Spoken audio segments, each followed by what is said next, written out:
जय श्री कृष्णा दोस्तों, 19 जून 2024 प्रधानमंत्री मोदी जी बिहार के नालंदा पहुंचते हैं और विश्व प्रसिद्ध नालंदा विश्वविद्यालय के नए कैंपस का इनॉग्रेशन करते हैं। ये बात तो आपको भी पता होगी कि दुनिया के सबसे पहला आवासीय विश्वविद्यालय नालंदा एक समय पर इतना समृद्ध हुआ करता था कि यहाँ कोरिया, जापान, चीन, तिब्बत, इंडोनेशिया जैसे देशों से भी स्टूडेंट्स पढ़ने के लिए आते थे। ह्वेनत्सांग, फाहियान, आर्यदेव, चंद्रकीर्ति, धर्मकीर्ति, धर्मपाल, नागार्जुन, शीलभद्र जैसे बड़े बड़े विद्वान भी नालंदा यूनिवर्सिटी से ही पढ़े थे।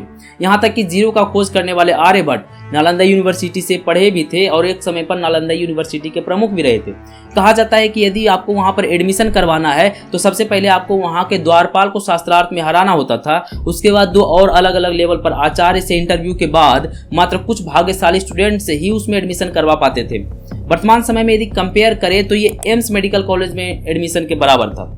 इस विश्वविद्यालय में रत्न सागर, रत्न दधी, रत्न रंजक नाम के 3 बड़े पुस्तकालय थे जिसमें लगभग 90 लाख किताबें हुआ करती थी। यहाँ medicine, Ayurveda, history, astrology, architecture, Veda, politics, warfare जैसे इन सभी सब्जेक्ट्स को पढ़ाया जाता था। इतनी ज्यादा लेगेसी पूरी दुनिया में किसी और यूनिवर्सिटी का नहीं था। तो सवाल आता है कि आखिर ये नष्ट कैसे हो गया? कैसे इतना महान विश्वविद्यालय आज एक वीरान खंडहर बना पड़ा है? प्रोबेबली आप सब लोगों में से ज्यादातर लोगों का आंसर होगा कुतुबुद्दीन ऐबक का सेनापति बख्तियार खिलजी। परंतु बहुत सारे हिस्टोरियन का ऐसा मानना है कि इसका कोई भी ऐतिहासिक साक्ष्य नहीं मिलता है। इनफैक्ट सुनपा खानपो के द्वारा लिखी एक तिब्बती ग्रंथ पैंग सैम जोनजैंग में इस बात का उल्लेख मिलता है कि नालंदा विश्वविद्यालय में हिंदू ब्राह्मण ने आग लगाई थी। हो सकता है कि इस बात पर आपको विश्वास ना हो, परंतु तारानाथ नाम के एक और तिब्बती भिक्षु विद्वान ने भी अपनी किताब history of Buddhism in India में बिल्कुल सेम स्टोरी लिखती है। पहले तो इस बात पर मुझे भी विश्वास नहीं हुआ, इसीलिए मैंने 3-4 अलग अलग किताब पढ़ा जिससे मुझे कुछ ऐसा पता चला जो हर एक भारतीय को जानना जरूरी है। तो आइए इस वीडियो में हम इसी बात को देखेंगे कि नालंदा विश्वविद्यालय को एक्चुअल में किसने ध्वस्त किया था। वीडियो में आगे बढ़ने से पहले थोड़ा सा समय निकालकर इस वीडियो को लाइक कर दीजिए। यदि चैनल पर नए हैं तो चैनल को सब्सक्राइब करके बेल नोटिफिकेशन भी ऑन कर दीजिए। अब आते हैं वीडियो की ओर। तो कहानी की शुरुआत होती है 19वीं शताब्दी के शुरुआत से, जब ईस्ट इंडिया कंपनी धीरे धीरे भारत को कॉन्कर करते जा रही थी। ब्रिटिशर्स ने सोचा कि यदि अच्छे से भारत पर कब्जा करना है तो इसके लिए भारत का एक मैप बहुत जरूरी है। साल 1799 में टीपू सुल्तान की हार और मैसूर के पतन के बाद सबसे पहले फ्रांसिस बुकानन हैमिल्टन को दक्षिण भारत का सर्वेक्षण करने के लिए कहा गया था। इसके बाद 1807 में उन्हें बंगाल की जिम्मेदारी मिली। बंगाल में सर्वे के दौरान राजगिरी के कुछ दूर बड़गांव नाम की एक जगह पर हैमिल्टन का ध्यान कुछ बौद्ध मूर्तियों की तरफ गया। जहां मूर्तियां मिली थी वहां एक बड़ा सा टीला भी बना हुआ था। हैमिल्टन को एक बार के लिए लगा कि कुछ ना कुछ तो कनेक्शन हो सकता है इसका इंडियन हिस्ट्री से, परंतु वो इसे पहचान नहीं पाए। हालांकि उस समय हैमिल्टन एक डायरी भी लिखते थे, तो इन सब घटनाओं को उन्होंने अपने डायरी में लिखा था।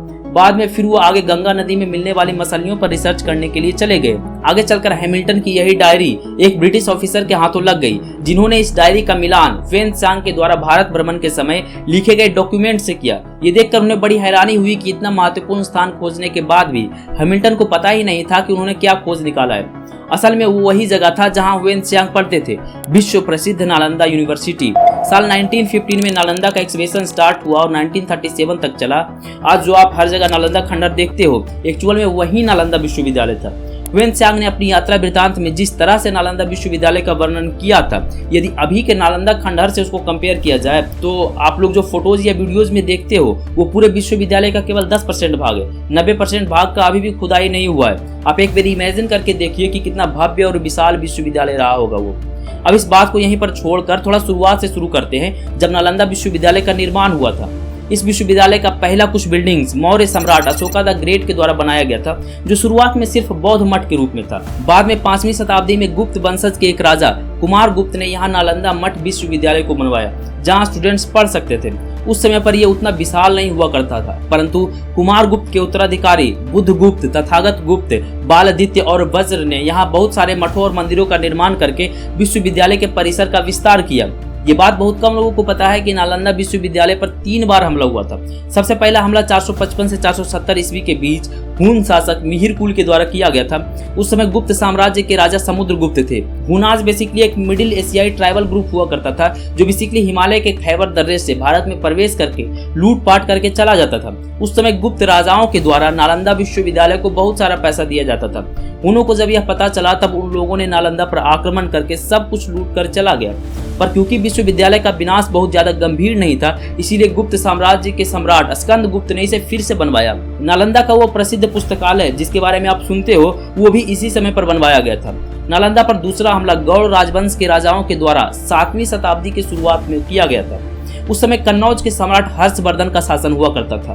बहुत सारे हिस्टोरियन का ऐसा मानना है कि कन्नौज के राजा हर्षवर्धन और गौड़ राजाओं के बीच बहुत सारे पॉलिटिकल कॉन्फ्लिक्ट चलते रहते थे।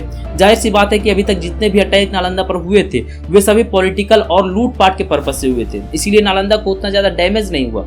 बाद में हर्षवर्धन ने विश्वविद्यालय को फिर से स्थापित किया और फिर से नालंदा ने पूरी दुनिया भर में ज्ञान बांटना शुरू कर दिया। यहाँ तक कि हिस्ट्री में किसी को कोई प्रॉब्लम नहीं होती है। एक्चुअल में कंट्रोवर्सी की शुरुआत होती है इसके बाद। आप यदि नॉर्मली गूगल सर्च भी कर लोगे तो आपको मिल जाएगा कि नालंदा यूनिवर्सिटी पर 1190 के दशक में बख्तियार खिलजी ने हमला किया था और उसके पुस्तकालय में आग लगा दिया। एक कहानी भी बहुत फेमस है कि जब बख्तियार खिलजी दिल्ली से बंगाल की तरफ जा रहा था तो वह धीरे धीरे राज्यों पर कब्जा करते हुए जा रहा था। इसी बीच वह काफी बीमार पड़ गया। बहुत सारे हकीमों को दिखाने के बाद भी उसका तबीयत ठीक नहीं हो रहा था। स्थिति इतनी गंभीर हो गई थी कि बात मृत्यु तक पहुंच गई थी। तभी उसको किसी ने सलाह दिया कि नालंदा विश्वविद्यालय के आयुर्वेद विभाग के प्रमुख आचार्य राहुल श्रीभद्र से वो अपना इलाज करवाए, परंतु खिलजी एक गैर मजहबी काफिर से अपना इलाज नहीं करवाना चाहता था। बाद में जब तबीयत बहुत ज्यादा बिगड़ गई तो उसे अंत में आचार्य के पास जाना ही पड़ा, परंतु वहां पर वैद्यराज से खिलजी ने कहा कि मैं आपके दिए हुए कोई भी दवाई नहीं खाऊंगा। यदि आप मुझे ठीक करना चाहते हैं तो बिना छुए मुझे ठीक करके दिखाइए। आचार्य ने उसे कुरान पढ़ने के लिए दिया जिसके पन्नों पर दवाइयों का लेप लगा हुआ था। ये बात तो आपको भी पता होगी कि कुरान को पलटते समय मुस्लिम्स अपने हाथ में थूक लगाते हैं। ऐसे में बार बार पन्नों पर लगा हुआ औषधि खिलजी के मुंह में जाता गया और खिलजी पूरी तरह से ठीक हो गया। ये देखकर खिलजी को बड़ी हैरानी हुई कि जो काम उनके हकीम दवाई देकर भी नहीं कर पाए, आचार्य वही काम बिना दवाई दिए ही कर दिए। जब उन्होंने आचार्य से इस बारे में पूछा तब आचार्य राहुल श्रीभद्र ने पूरी कहानी बताई। यह सुनकर उन्होंने सोचा कि गैर इस्लामी लोग हमारे मजहब से सुपीरियर नहीं हो सकते, इसीलिए उन्होंने ज्ञान का भंडार कहा जाने वाला नालंदा का वो विशाल पुस्तकालय में आग लगवा दिया। आप यदि एक बार गूगल सर्च कर लो कि खिलजी ने नालंदा को क्यों ध्वस्त करवाया था तो आपको हर एक आर्टिकल में ये स्टोरी मिल जाएगी, परंतु मैंने अभी तक जितना भी किताब पढ़ा है उन सब में इस स्टोरी का कोई भी ऐतिहासिक साक्ष्य नहीं मिला। खिलजी के समकालीन इतिहासकार मिन्हाज सिराज के द्वारा लिखी किताब तबकात नासिरी में खिलजी द्वारा विश्वविद्यालय को ध्वस्त करवाने की बात लिखी हुई है, परंतु उसमें भी वो तबीयत खराब होने वाली स्टोरी मेंशन नहीं है। मिन्हाज सिराज लिखते हैं कि बख्तियार खिलजी 200 घुड़सवारों के साथ बिहार के किले के प्रवेश द्वार पर पहुंचा और अचानक से उस स्थान पर हमला कर दिया। उस जगह पर ज्यादातर निवासी ब्राह्मण थे और उन सभी ब्राह्मणों के सिर मुंडे हुए थे। खिलजी ने उन सब ब्राह्मणों को मार दिया। वहां पर बहुत सारी किताबें भी थी और जब ये सारी किताबें मुसलमानों के नजर में आई तो उन्होंने कई हिंदुओं को बुलाया ताकि उन्हें उन किताबों के महत्व के बारे में जानकारी दे सके, लेकिन सभी हिंदू मारे गए थे। बाद में किताबों के टेक्स्ट से पता चला कि वो किला एक्चुअल में कोई शहर या महल नहीं था बल्कि एक कॉलेज था जिसे हिंदी में विहार कहा जाता था। बाद में बहुत सारे हिस्टोरियन ने अंदाजा लगाया कि बख्तियार खिलजी ने जिस किलेबंद मठ पर कब्जा किया था वो नालंदा नहीं था बल्कि उदंतपुरी विश्वविद्यालय था जो आज के बिहार शरीफ में लोकेटेड था। वहां से बख्तियार खिलजी को बहुत सारा धन भी प्राप्त हुआ था। अब इन सबको यहीं पर रोक कर कुछ इंटरेस्टिंग दिखाता हूँ। एक बारी आप ये मैप देखिए। ये मैप है बिहार शरीफ का जहाँ कथित रूप से उदंतपुरी विश्वविद्यालय हुआ करता था। बिहार शरीफ के उत्तर में यदि 28 किलोमीटर चलते हैं तो मिलता है बख्तियारपुर, यदि दक्षिण में 14 किलोमीटर चलते हैं तो मिलता है नालंदा। अब ये मत अज्यूम कर लीजिएगा कि मैं आपको मैप सिखा रहा हूँ, बल्कि जो कुछ भी मैंने आपको बताया है उसका कॉन्टेक्स्ट जल्द ही आपको पता चलेगा। तो बात यह है कि पहले सेनापति या राजा जब कहीं युद्ध करने के लिए जाते थे या फिर किसी राज्य पर कब्जा करने के लिए जाते थे तो रास्ते में सैनिकों को रुकने के लिए कैंप बनवाते थे। जहाँ पर सैनिक रुकते थे उस जगह को अलग नाम दे दिया जाता था। उस मैप में मैंने आपको बख्तियारपुर इसलिए दिखाया था ताकि आपको ये पता चल सके कि बख्तियार खिलजी का सैनिक वहीं पर रुका था। उसके बाद वो बिहार शरीफ से होते हुए गुजरा। अब यदि आप इस बात को मान भी लें कि मिन्हाज सिराज ने अपनी किताब में उदंतपुरी डिस्ट्रैक्शन के बारे में लिखा था, तो क्या खिलजी उदंतपुरी से मात्र 14 किलोमीटर दूर नालंदा विश्वविद्यालय को नहीं लूटा होगा? जबकि नालंदा विश्वविद्यालय इतना प्रसिद्ध था कि सभी उसके बारे में जानते थे और शायद धन भी वहाँ सबसे ज्यादा मिलता। मिन्हाज सिराज आगे लिखते हैं कि जब खिलजी जीत कर बहुत सारा धन लेकर वापस आया तब कुतुबुद्दीन ऐबक ने उसे बहुत सम्मान दिया और प्रतिष्ठा दिया। इतना सम्मान कि दरबार के अन्य रईस उससे ईर्ष्या करने लगे थे।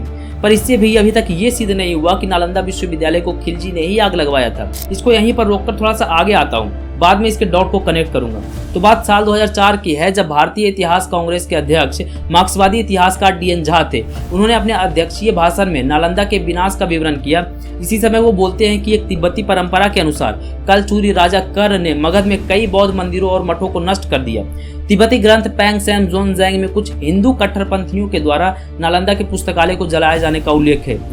हिंदू कट्टरपंथी ये वर्ड याद रखिएगा क्योंकि ये आगे जाकर और भी डॉट्स को कनेक्ट करने वाला है। डीएन झा ने इस बयान के लिए उस तिब्बती बुक का रेफरेंस नहीं दिया, बल्कि साक्ष्य के रूप में एक और मार्क्सवादी इतिहासकार बीएनएस यादव की किताब society and culture in northern India in 12th century को कोट करते हैं। ये बात सच है कि उस किताब में ऐसा लिखा हुआ है, परंतु अगले ही लाइन में ये लिखा हुआ है कि ये कहना बड़ा ही मुश्किल है कि यह विवरण कितना सही हो सकता है। यादव अपनी किताब में ये भी लिखते हैं कि तिब्बतियन किताब पैंगसेन जोनजेंग में हिंदू कट्टरपंथियों के द्वारा नालंदा की लाइब्रेरी को जलाए जाने की बात डाउटफुल है। इस बात को डीएन झा ने पूरी तरह से स्किप कर दिया। अब आइए देखते हैं कि सुम्पा खानपो ने अपनी किताब पैंगसेन जोनजेंग में क्या लिखा था। ये किताब तिब्बती लैंग्वेज में है, इसीलिए मैं इंग्लिश ट्रांसलेशन वाला किताब दिखा रहा हूँ।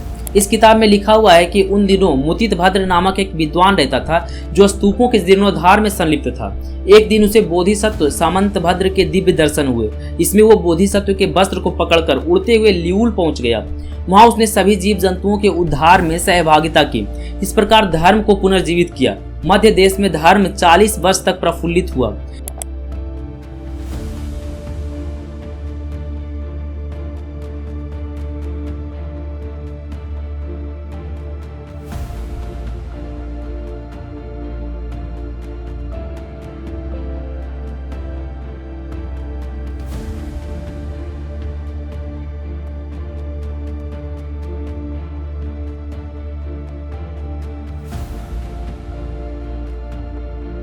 खासकर वो भवन जिसमें ग्रंथ रखे हुए थे। ऐसे में रत्नधाती भवन के 9वीं मंजिल पर रखे बूढ़े समाज और प्रज्ञा परमिता ग्रंथों से पानी की धारा बह निकली, जिससे कुछ ग्रंथ बच गए।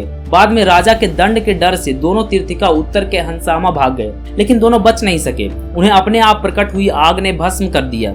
ऐसी ही एक सेम स्टोरी तारानाथ की किताब history of Buddhism in India में मिलता है, जिसे आप स्क्रीन पर पढ़ सकते हो। परंतु हैरानी की बात तो ये है कि ये दोनों नालंदा के ध्वस्त होने के 500 सालों बाद ये लिख रहे थे। और उससे भी ज्यादा हैरानी की बात तो ये है कि दोनों कभी भारत नहीं आए थे।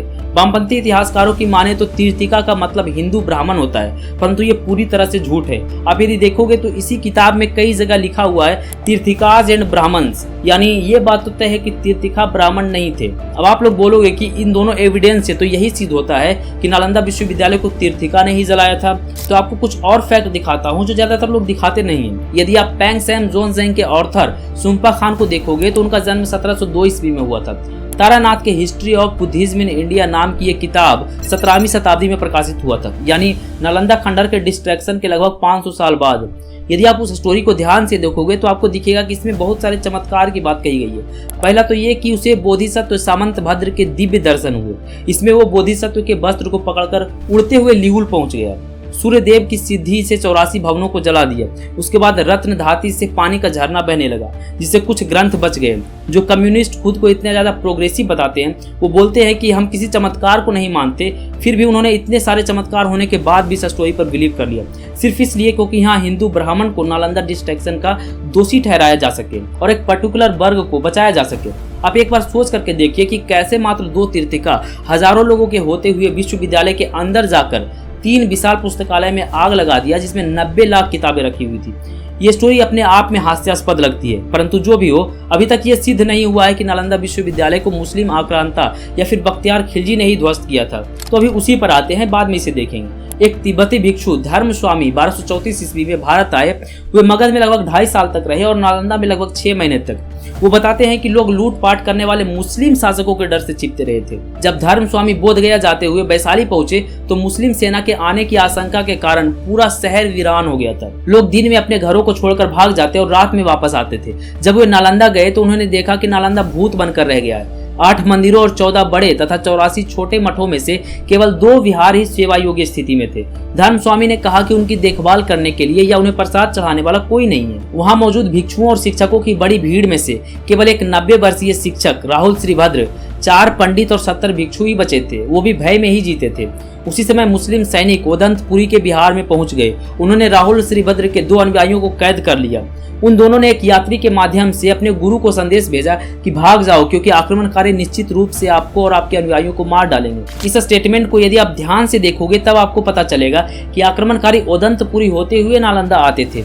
एक और बात आपको दिखेगा कि धर्मस्वामी ने नालंदा में पुस्तकालय का जिक्र नहीं किया, यानी उस समय तक पुस्तकालय पूरी तरह से खत्म हो चुका था।